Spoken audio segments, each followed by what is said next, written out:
रायमनानिफ्राय उदालगुरिसिम रायमना express मुंनि बास गारि खारसिगोन। दावबायारिफोरनि थाखाय मोनसे जोबोद मोजां खौरां।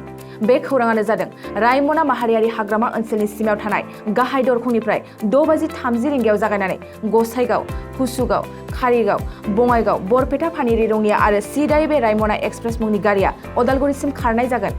रायमनार পৰা गाড়ী ষ্টাৰ্ট হ'ব আপোনাৰ 6:30 ভায়া গোসাইগাঁও হৈ কিনে আপোনাৰ বঙাইগাঁও, বৰপেটা, তামুলপুৰ, ৰঙিয়া, ডিমাকুচি, পানেৰি, নাগৰিজুলি হৈ उदालगुरि সোমাব।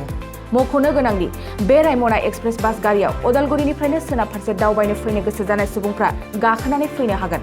लोगोसे रायमना माहारियारि हाग्रामायाव दावबायफैनो गोसो जानाय गोसो गुदुं सुबुंफ्राबो बे गारिजों सुबिदा लानानै गोसोबायदि दावबायफैनो हागोन। जायखिजाया दावबायारिफ्रा जानबुंनि गेजेरजोंबो गारि सालायगिरिनिसिम खौरां लाहरनानै बे गारियाव गाखोनानै गोसोबायदि रायमनानिफ्राय उदालगुरि आरो उदालगुरिनिफ्राय रायमना फारसे दावबायफैनो हागोन। जानबुं नाम्बार 9387546664 9387546665। उदालगुरि যায় হয়। रायमना কয়টা হ'ব?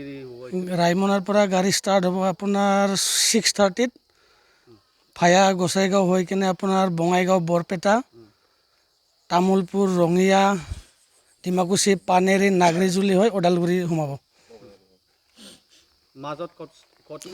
মাজত খোৱা লোৱাৰ কাৰণে বৰপেটাত টাইম দিয়া হয় 20 মিনিট। আপোনাৰ কণ্টেক্ট নাম্বাৰ আছে নেকি? হয়, মই কণ্টেক্ট নাম্বাৰটো কৈ আছোঁ 9387546664 আৰু এটা নাম্বাৰ আছে 9387546665।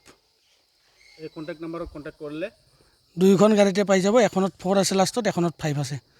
দুইখন গাড়ীত দুটা নাম্বাৰ আছে। नोंथाङा सानाय सुनाय बेरामनि जेंनायाव गोग्लैदों नामा? जुदि नोंथाङा सानाय सुनाय दंब्ला जिंगासिनांगौ गैया। चिरां जिल्लानि बेंटल गेट साफागुरियाव दायो एसआइ निउर' थेरापि सेन्टार दंसै।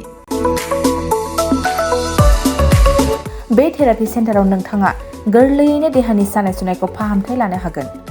बे आथिं सानायानो जाग्रोदों, ओमफ्राय जानाया एसे सिगांनिफ्रायनो जाखादों, ओमफ्राय बिदिनो गुबुन गुबुन मुलि जाबाबायदों, ओमफ्राय हामाखै।